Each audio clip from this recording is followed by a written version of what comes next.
Mesdames et messieurs, bonsoir et bienvenue aux 20h sur Cam News 24 et Hit FM 103 depuis Garoua. Célébration à la sûreté nationale. Le 5 septembre a été marqué par une cérémonie de distinction et promotion présidée par le délégué général à la sûreté nationale, Martin Barga-Guélé.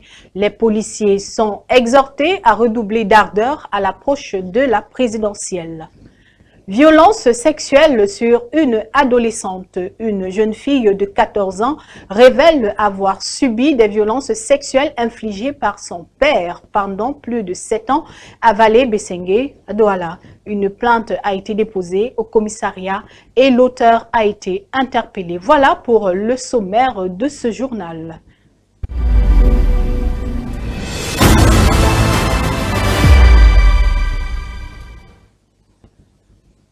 Une fois de plus, bonsoir et merci pour votre fidélité. Le 5 septembre, la sûreté nationale a pris des allures de célébration. Distinction, promotion et épaulettes ont marqué la cérémonie présidée par Martin Barga-Guélé. Entre honneur et exhortation, les policiers sont appelés à redoubler d'ardeur à l'approche de la présidentielle. Le reportage de Karel Mezatiatioya et Serge Alanzi. Premiers sous les feux des projecteurs en ce jour de fête, les récipiendaires des distinctions honorifiques décernées au titre du 20 mai 2025. Au total, 107 fonctionnaires de police ont été décorés, arrosés de diverses médailles pour services rendus à la nation. Dans la seconde vague des personnels à l'honneur, 96 élèves commissaires de police, dont 50 issus du concours spécial et 46 du concours direct. Parmi eux, un élève commissaire de police de nationalité congolaise. À leur côté, 145 élèves officiers de police, répartis comme suit, 50 issus du concours spécial et 95 du concours direct. Après 86 semaines de formation meublées par 5 modules et un stage d'application dans les unités et services de la Sûreté nationale, ils récoltent ce 5 septembre les fruits de leur dur labeur, des diplômes et des épaulettes. Les policiers pour moi sortis de l'école aujourd'hui sont... Une cérémonie présidée par le patron de la police camerounaise, Martin Barga-Guélé. En félicitant les heureux du jour, il a invité l'ensemble de ses collaborateurs à se mobiliser pour relever les défis de l'heure, notamment la présidentielle du 12 octobre. Je demande à tous les fonctionnaires de police de s'investir sans relâche dans la lutte contre l'incivisme, l'insécurité, le maintien de l'ordre public, le raffermissement du sentiment de vivre ensemble et partant la préservation de la paix, base de tout développement. Des recommandations fortes, suivies d'un défilé des troupes, venu marquer la fin de cette cérémonie solennelle. Une adolescente de 14 ans rompt le silence après avoir subi des violences sexuelles infligées par son propre père pendant plus de 7 ans. Les faits se sont déroulés au lieu-dit Valais-Bessengue dans le 1er arrondissement de Douala suite à une plainte déposée au commissariat de sécurité publique du 9e arrondissement. La mise en cause a été interpellée pour répondre des faits qui lui sont reprochés. Les détails dans ce reportage de Théophile Tchoumke et Claudia Ezia. Terrifié et perdu dans ses pensées, c'est dans cet état que nous avons retrouvé Abiba Diao, âgée de 14 ans. La jeune fille vit aujourd'hui avec le traumatisme des sévices infligés par son propre père, âgé de 59 ans, chez qui elle résidait depuis 2018. Premier jour, il ne s'était rien passé jusqu'à le 4e jour, au 5e jour, qu'il a commencé à monter sur moi. Après, il m'a demandé de ne dire à personne que si je dis à une personne, il va me tuer. Sa mère, Maïmouna, avait pris l'initiative de la confier à son père, loin de se douter du calvaire qui attendait son unique enfant. Il ne voulait pas que je voie cet enfant. C'est après un certain temps-là qu'il a voulu que je voie maintenant l'enfant. Et c'est là où les enfants ont profité qu'eux viennent donc alors me rendre visite dimanche.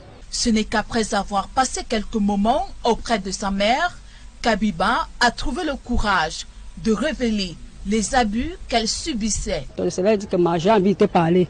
Elle dit que non, il faut dire devant tes soeurs, tu te excuses. Elle me dit non, je ne peux pas te dire ça devant mes soeurs. Elle dit ok, allons à côté. C'est là où l'enfant me dit, ma, elle dit oui, c'est que papa fait, c'est que les tantines et les tontons font souvent dans la chambre. Là, papa me fait ça. Elle dit que quoi?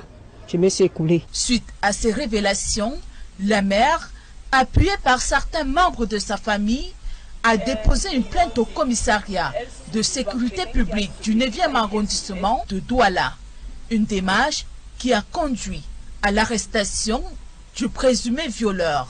Ces 7 ans de calvaire ont laissé de lourdes séquelles sur Abiba, qui garde encore en mémoire les violences subies. Nous, on dormait au salon et lui dormait dans la chambre. Et la nuit, il venait toujours me prendre au salon pour m'amener dans la chambre avec lui.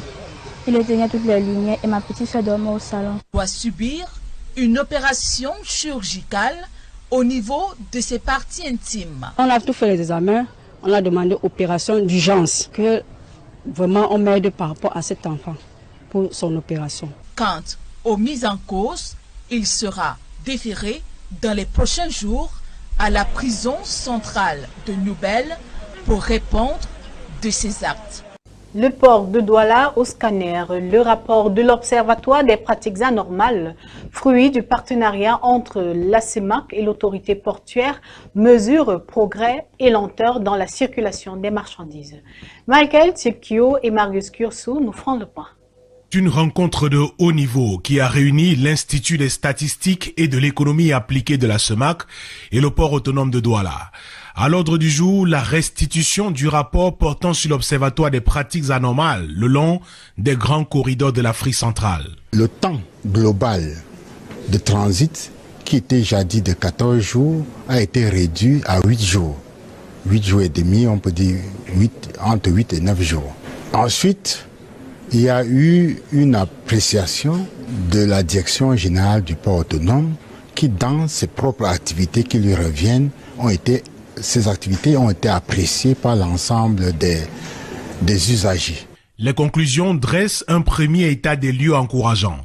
Le port autonome de Douala y reçoit une appréciation favorable, notamment grâce à l'amélioration de ses services et à des efforts visibles dans la fluidification des procédures.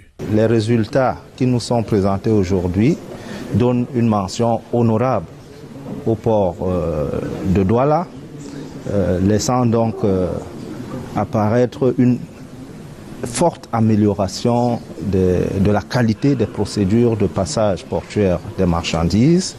Toutefois, le rapport souligne que des marges de progression demeurent. Il y a quelques écueils qui ont été relevés, liés notamment aux procédures de pose des balises GPS qui ont pour vocation de sécuriser les marchandises en transit pour qu'elles ne soient pas déversées sur le territoire national. Donc il faudrait améliorer les délais de pose de ces GPS. Il faudrait compléter les stocks de GPS pour garantir leur disponibilité tout le temps. En toile de fond, cette évaluation met en évidence les deux critères essentiels. La réduction des délais et la maîtrise des coûts liés au passage des marchandises. Autant d'indicateurs qui, au-delà des constats, conditionnent l'attractivité et la performance du port autonome de Douala face à la concurrence sous-régionale et internationale. Dans un contexte où la santé publique est plus que jamais au cœur des préoccupations, ce reportage qui suit se penche sur une problématique cruciale, la saisie des médicaments de contrebande. Alors que les autorités intensifient leurs efforts pour lutter contre ce trafic illicite et garantir la sécurité des traitements, nous explorons les rouages de cette opération par la brigade maritime de Douala, Innocent Abega et Pascal Tanké. Soigneusement rangés et enveloppés dans de grands sacs plastiques, 32 ballots de médicaments de contrebande s'alignent dans la cour de la compagnie de gendarmerie du port. Une saisie spectaculaire, réalisée avec efficacité par les éléments de la brigade maritime de Douala, au large de la localité d'Idjomboma, région du sud-ouest, dans une pirogue en provenance d'un pays voisin. Aux environs de 2h30 du matin, nous avons interpellé une pirogue en provenance du Nigeria voisin, à destination du Cameroun. On est séjour soit à Limbe, soit à Tiko, soit à Douala. mais qui portait une importante cargaison de médicaments illicites. À l'aide de nos signaux dont nous avons interpellé, il a obtempéré, nous avons procédé à la fouille de la dite embarcation. Les transporteurs de cette cargaison ont réussi à s'échapper, abandonnant derrière eux une marchandise estimée à plus de 51 millions de francs CFA dans le circuit légal et près de 100 millions de francs CFA dans le trafic illicite. Avant déjà de conduire la cargaison, les 3 occupants de l'embarcation ont plongé dans l'eau comme ils savent si bien le faire d'habitude. Dès qu'on les interpelle, ils tombent dans l'eau et disparaissent. Nous avons amené la cargaison jusqu'à Douala. Nous avons saisi les autorités compétentes. Le délégué régional de la santé a fait ses statistiques. Renferrant tonique, Mérikoff, Gripwater, Calcimax, Tamzol, Edurmol ou encore Zevit. Dans ces multiples ballots se trouvaient des milliers de flacons, des boîtes de sirop, capsules et comprimés. Des produits destinés à la vente et à la consommation grand public, dont les dates de péremption suscitent des interrogations. Qui devaient être répartis dans les différents centres de santé fictifs de la ville et peut-être du Cameroun même. Alors nous continuons nos recherches pour interpeller les différents propriétaires de ces cargaisons qui reprendront de leur trafic illicite devant les juridictions compétentes.